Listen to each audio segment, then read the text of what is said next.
உலகெங்கிலும் வாழும் astro divine நேயர்களுக்கு அன்பு வணக்கம். நான் ஜோதிடர் குரு வரதராஜ பெருமாள். நம்ம இந்த காணொலியில் வாக்கிய கணித பஞ்சாங்கத்தின் அடிப்படையில் சனிப்பயிற்சி வரக்கூடிய மார்ச் மாதம் 6ஆம் தேதி 2026 மார்ச் மாதம் 6ஆம் தேதி சனிப்பயிற்சியாக இருக்குது. ஸோ இது திரும்ப சொல்கிறேன், வாக்கிய கணித பஞ்சாங்கத்தின் அடிப்படையிலான பயிற்சி 2.5 ஆண்டுகளுக்கு ஒரு முறை சனி ஒரு ராசியிலேருந்து இன்னொரு ராசிக்கு மாறுவது அப்படின்றது எல்லாம் தெரிஞ்சது தான். ஸோ அந்த வகையில் கும்ப ராசியிலேருந்து மீன ராசிக்கு வாக்கிய கணித பஞ்சாங்கத்தின் அடிப்படையில் சனி பயிற்சியாக இருக்கிறாரு. அந்த நாளில் பார்த்திங்கன்னா திருக்கோயிலெலாம் இதை ஃபாலோ பண்ணி தான் இந்த சனிப்பயிற்சி பூஜையெல்லாம் பண்ணுவாங்க. ஸோ அதனுடைய பலன்கள் சனிப்பயிற்சியாகி ஒவ்வொரு ராசிக்கும் அவர் மீன ராசிக்கு போகிறார். அங்கேருந்து மேஷம் முதல் மீனம் வரையான 12 ராசிக்காரர்களுக்கும் எப்படியான பலன்களை கொடுக்க போகிறார் அப்படின்றத பார்க்க போகிறோம். சனி எல்லாத்துக்குமே நல்ல அறிமுகமான ஒரு கிரகம் தான். சனியை பற்றி நம்ம சிறப்பாக எடுத்து சொல்கிறதுக்கு உங்களுக்கு வேண்டியதில்லை, எல்லாருமே நிறையா தெரிஞ்சு வச்சுருப்பீங்கன்றதை தாண்டி சனியை பார்த்து பயந்துட்டு இருப்பீங்க இல்லையா? ஸோ அந்த பயத்தெல்லாம் போக்கக்கூடிய விதமாக தான் இந்த பலன்கள் இருக்க போகுது. அது மட்டும் இல்லாமல் உங்களுக்கு நல்லது சொல்லணுன்றது மட்டும் இல்லாமல் எப்படி எந்தெந்த விஷயங்களை கவனமாக இருக்கணும், என்ன விஷயங்கள் நம்ம தவிர்த்துக்கிறதுனால வாழ்க்கையில் நம்ம நிம்மதியாக பயணிக்க முடியும், இந்த சனிப்பயிற்சியை நம்ம ஆதாயமாக பயன்படுத்திக்க முடியும் அப்படின்றதெல்லாம் நான் பார்க்க போகிறோம், சொல்ல போகிறேன். தொடர்ந்து பாருங்கள், நிச்சயமாக உங்களுக்கு பயனுள்ளதாக இருக்கும்.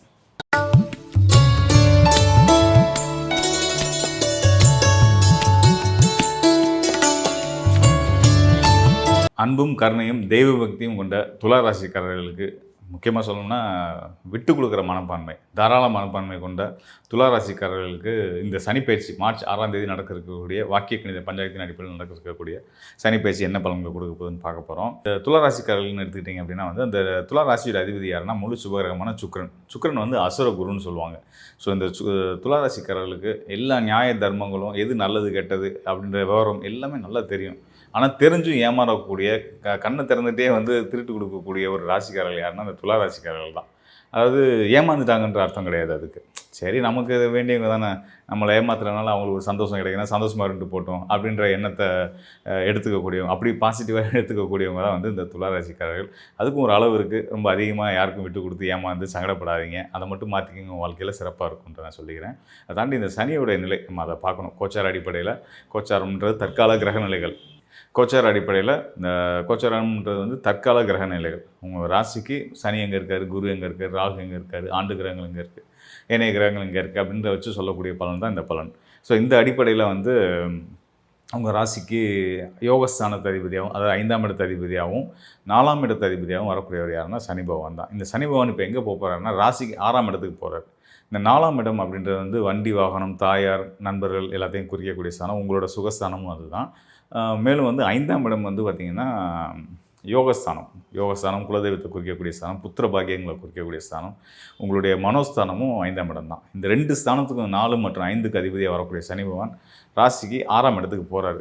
நல்லது செய்யக்கூடிய ராசிக்கு நல்லது செய்யக்கூடிய சனி 6ஆம் இடம்ன்ற மறைவு ஸ்தானம் வச்சு போய் மறைகிறாரா, அதனால் எனக்கு நீங்கள் கஷ்டம் இருக்குமா அப்படின்னா அப்படி கிடையாது. சனி ஒரு விதிப்படி 6ஆம் இடத்துக்கு போகிறது துலா ராசிக்காரர்களுக்கு விதி விலக்காக யோக பலன்களை செய்யும். பொதுவாக சனி 6ஆம் இடத்துல சனி இருக்காருன்னா நல்ல பலன்களை தான் செய்வார்.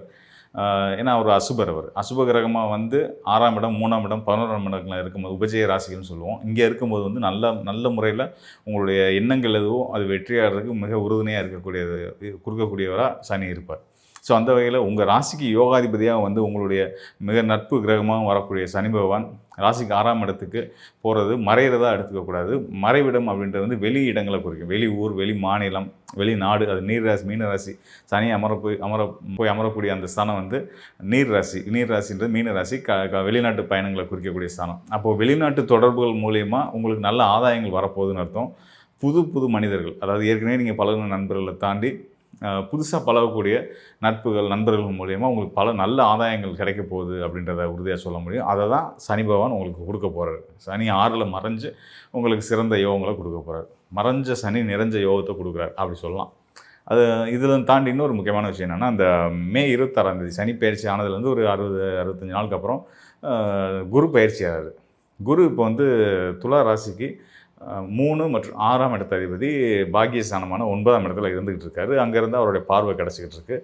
ஸோ அந்த வகைக்கு குருவோட நிலை இப்போயுமே சிறப்பாக தான் இருக்குது. இது தாண்டி இந்த மே 26ஆம் தேதிக்கு அப்புறம் பார்த்திங்கன்னா அவர் உங்களோட தொழில் ஸ்தானத்துக்கு வந்துடுவார். தொழில் ஸ்தானத்துக்கு வரும்போது தொழில் ஸ்தானத்தில் இருக்கக்கூடிய குருவுக்கும் உங்களுடைய 6ஆம் இடத்துல இருக்கக்கூடிய சனிக்கும் ஒரு திரிகோண தொடர்பு ஏற்படுது. இந்த சனி குரு தொடர்பு ஏற்படும் போது நிச்சயமான முறையில் தொழில் சார்ந்த நல்ல மாற்றங்கள் கண்டிப்பான முறையில் துலா ராசிக்காரர்களுக்கு உண்டு. நல்ல மாற்றங்கள்னால் எப்படி அப்படின்னா, நீங்கள் ஒரு வேலையில் இருப்பீங்க, ப்ரொமோஷனோ உயர் பதவியை எதிர்பார்த்துட்ருப்பீங்க, சம்பள உயர்வு எதிர்பார்த்துட்ருப்பீங்க, அது கண்டிப்பான முறையில் கிடைக்கும். இல்லை ஒரு நிறுவனத்துலேருந்து விலகி இன்னொரு நிறுவனத்தில் போய் சேர்ந்து கூடுதலான சம்பளமும் ஒரு கௌரவமான பொறுப்புக்கும் போக வேண்டிய சூழல்கள் வரும். ஒரு சிலருக்கு வந்து அது நீர் ராசிகளாக வர்றதுனால வெளிநாடு போகிற யோகம் ஏற்படும். அது போக வெளிநாட்டில் தான் இருக்கிறோம் அப்படின்னா, அங்கேருந்து வேறு நாடுகளுக்கு மாற்றம் ஆகணும்னு நினச்சிட்ருக்கீங்க அப்படின்னா, அந்த மாற்றங்களையும் கொடுக்கும். ஸோ இதெல்லாம் கண்டிப்பான முறையில் கோச்சாரத்தின் அடிப்படையில் குருவும் சனியும் சேர்ந்து உங்களுக்கு யோக பலன்களை கொடுக்க போகிறாங்கன்றதுக்கான ஒரு நல்ல அடையாளமாக இருக்குது. நிச்சயமாக சனியுடைய பயிற்சியாகட்டும், குருவுடைய நிலைகளாகட்டும் கண்டிப்பாக நம்மளுக்கு ரொம்ப சிறப்பாக தான் இது இருக்க போகுது. இனி வர காலங்களுக்கு உங்களுக்கு ரொம்ப பயனுள்ளதாக இருக்கும். நல்ல பலன்கள் நீங்கள் என்னென்ன ஆசைப்பட்டீங்களோ அதெல்லாம் நிறைவேறதுக்கான ஒரு சிறப்பான அற்புதமான காலமாக இந்த சனி பயிற்சி காலத்திலேருந்து உங்களுக்கு நல்ல விஷயங்கள் ஆரம்பிக்குதுன்றதை நீங்கள் தெரிஞ்சுக்கணும். இது வரைக்கும் நம்ம வந்து பார்த்திங்கன்னா உங்களுடைய ராசிக்கு சனி மற்றும் குருவுடைய பயிற்சி எப்படி இருக்கும் அப்படின்ற பலன்களை பார்த்துட்டு இருந்தோம். அதாவது சனி பயிற்சிக்கு பின்னாடி நம்ம குரு பயிற்சி ஆகிறாரு. நம்ம முக்கியமாக முதல்ல நான் பல இடங்களில் சொல்லிட்டு இருந்த மாதிரி சனி வந்து 30 ஆண்டுகளுக்கு பிறகு தான் ஒரு ராசிக்கு வருவார். அதாவது தன்னோட கால சுழற்சியில் ஒரு ராசிலையும் 2.5 ஆண்டுகள் இருந்து 12 ராசியும் அவர் தாண்டி அவர் இருந்த இடத்துக்கு வரதுக்கு 30 ஆண்டு எடுத்துப்பார். இது வந்து சனியோட நிலை. அதே போல் மே மாதம் 26 பயிற்சியாக இருக்கக்கூடிய குரு பகவான் ஒரு ராசியில் ஒரு வருடம் இருப்பார். அவர் திரும்ப மீண்டும் அதே ராசிக்கு வர்றதுக்கு 12 ஆண்டுகள் எடுத்துப்பார். 12 ராசி ஒரு ராசிக்கு ஒரு வருஷம்னு 12 ராசிக்கு வந்து 12 வருடம் எடுத்து மீண்டும் அந்த இடத்துக்கு வருவார். ஸோ அந்த வகையில் சனி மீனத்துக்கு வரதும் 30 ஆண்டுகள் பிறகு தான் வர்றாரு. அவருக்கு அடுத்து தான் சனிக்கு அப்புறமா குரு வரப்போகிறாருன்னு சொன்னேன் இல்லையா, கடகராசிக்கு. அவரும் வந்து 12 ஆண்டுகளுக்கு பிறகு வர்றாரு. இது ரெண்டுமே மிகப்பெரிய முக்கியமான கிரகங்கள். சனி ஒரு பலம் வாய்ந்த அசுப கிரகம், குரு ஒரு பலம் வாய்ந்த சுப கிரகம். 2 பேரோட நிலைகளையும் நம்ம முக்கியமாக பார்த்துருக்கோம். இதை தாண்டி ராகுவோடைய நிலை, ராகுவும் வந்து அசுபகிரகங்களில் பலம் வாய்ந்தது. சனியை போலவே வேலை செய்யக்கூடியவர். கேது செவ்வாயை போல் வேலை செய்யக்கூடிய கேது. ஜோதிடத்தில் அப்படி தான் சொல்லுவோம். சனியை போல் ராகு, செவ்வாயை போல் கேதுன்னு சொல்லுவோம். ஸோ என்ன சொல்லணும்னா, சனி கொடுக்குற பலன்களை சனியை விட அதிகமாக கொடுக்குறது ராகு, செவ்வாய் கொடுக்குற பலன்களை செவ்வாயை விட அதிகமாக கொடுக்குறது கேது. ஸோ இப்படியான ஆண்டு கிரகங்கள்ன்றது இவங்க தான். ஸோ இவங்களோட நிலையெல்லாம் நல்லா இருக்கிறதுன்றதுனால வந்து இப்போ நம்ம பார்த்த இந்த காணொலியில் நம்ம வந்து சனி மற்றும் குருவை எடுத்து உங்களுக்கான பலன்களை கொடுத்துருக்குறோம். மெயினாக சனி பயிற்சி மார்ச் 6ஆம் தேதி. ஸோ அதை வச்சு நம்ம பலன்கள் பார்த்துருக்குறோம். இதெல்லாம் வந்து தற்கால கிரக நிலைகள். உங்களுடைய ராசிக்கு என்ன மாதிரி பலன்களை கொடுக்கும் அப்படின்றத பார்த்துருக்கோம். ஒரு தனி மனிதருக்கான பலன் சொல்கிற இடத்துல வந்து இந்த கோச்சார பலன்கள் மட்டும் போதுமானதா அப்படின்னா அதை அப்படி சொல்ல முடியாது. ஏன்னு கேட்டிங்கன்னா, நிறைய பேர் சொல்லுவாங்க, நீங்களே கேள்விப்பட்டிருப்பீங்க, ஆமாம் நம்ம வீடியோவில் நல்லது சொல்லுவாங்க, ஆனால் நிஜத்தில் நம்ம படுற கஷ்டம் அவங்களுக்கு தெரியாது அப்படின்னு சொல்லுவாங்க. தெரியாமலாம் இல்லை. நம்ம உங்களுக்கு வெளிப்படையாக சொல்லணும் அப்படின்னா வந்து இந்த கோச்சார அடிப்படையில் சொல்லக்கூடிய பலன்கள் ராசியை வச்சு, உங்களுடைய ராசி நட்சத்திரங்களை வச்சு நம்ம சொல்கிற விஷயங்கள்னு வச்சுக்கோங்களேன். இதை தாண்டி இன்னும் சில விஷயங்கள் ஜோதிடத்தில் இருக்குது. உங்களுடைய ஜனன ஜாதகம், நீங்கள் உங்கள் ஜனன ஜாதகத்தில் நீங்கள் எந்த லக்னத்தில் பிறந்திருக்கிறீங்க, உங்கள் லக்னத்துக்கும் உங்கள் ராசிக்கும் என்ன விதமான தொடர்புகள் இருக்குது, உங்கள் ஜனன ஜாதகத்தில் சனி, ராகு, குரு, சுக்கிரன், செவ்வாய் ஏனைய கிரகங்கள் என்னென்ன நிலையில் இருக்கிறாங்க, இதெல்லாம் பார்க்கும்போது தான் உங்களுக்கான ஒரு முழுமையான பலன்களை கொடுக்க முடியும். இப்போ நம்ம கோச்சார அடிப்படையில் உங்கள் ராசிக்கு சொன்னது முழுமையான பலன். இது முழுமையாக கோச்சார பலன்கள்னு எடுத்துக்கோங்க. இதையும் உங்களுடைய ஜனன ஜாதக அடிப்படையில் உங்களுக்கு நடந்துருக்கக்கூடிய தசா புத்திகள், உங்களுடைய லக்னம், இதெல்லாம் இணைச்சி வச்சு சரியான பலன்கள், அப்போ தான் நம்ம துல்லியமான பலனை உங்களுக்கு கொடுக்கவே முடியும்.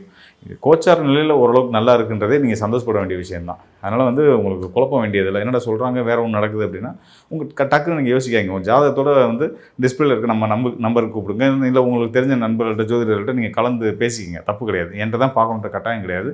நீங்கள் கண்டிப்பான முறையில் உங்களுக்கு ஒரு மனசு சங்கடமாகப்படுது, ராசி அடிப்படையில் நல்லா சொன்னாங்க ஆனால் பிரச்சனைகள் இருக்குது அப்படின்னு தோணுச்சு அப்படின்னா கண்டிப்பாக நீங்கள் வந்து ஒரு ஜோதிடரை உங்கள் ஜாதகத்தோடு தொடர்பு கொள்ளுங்கள். என்னோட உதவி தேவைப்படுறவங்க என்னை தொடர்பு கொள்ளுங்கள். நிச்சயமாக உங்களுக்கு நான் உதவுறதுக்கு தயாராக இருக்கிறேன். அதாவது உங்களுடைய ராசி பலன்கள் எல்லாருமே நல்லா தான் சொல்கிறாங்க. நம்ம சுய ஜாதகத்தில் நிறைய திரும்ப போகிறேன். கோச்சார அடிப்படையில் சொல்லக்கூடிய பலன்கள் நல்லா இருக்குது, உண்மையிலேயே நல்லா தான் இருக்குது. இருந்தாலும் உங்கள் வாழ்க்கையில் பல பிரச்சனைகளும் சிக்கல்களும் போராட்டங்களும் இருக்குது அப்படின்னா யோசிக்கவே செய்யாதீங்க. உங்கள் ஜாதகத்தோடு என்னை தொடர்பு கொள்ளுங்கள். நிச்சயமாக உங்களுக்கு ஒரு நல்லதொரு வழிகாட்டுதலை கொடுக்குறேன். ஏன்னா நம்ம முன்னாடி சொன்ன மாதிரி நம்ம கோச்சார பலன்கள் மட்டும் எடுத்து ராசி அடிப்படையில் சொல்கிற பலன்களை தாண்டி உங்களுடைய சுயஜாதகம் ரொம்ப ரொம்ப முக்கியம். ரெண்டையும் கலந்து பார்த்து தான் ஒரு துல்லியமான சரியான பலன்கள் சொல்ல முடியும். உங்கள் எதிர்காலத்துக்கான நல்ல ஒரு வழிகாட்டுதலையும் கொடுக்க முடியும். அதனால் தேவை இருக்கவங்க நிச்சயமாக என்னை தொடர்பு கொள்ளுங்கள். இந்த டிஸ்பிளேல என்னோடய எண் இருக்குது. நம்ம கண்டிப்பாக பேசுவோம். உங்களுக்கு நல்ல ஒரு தெளிவையும் உங்களுக்கான ஒரு கிளாரிட்டியும் நாங்கள் உறுதியாக கொடுத்துடலாம். நன்றி, வணக்கம் நண்பர்களே. மீண்டும் சந்திப்போம்.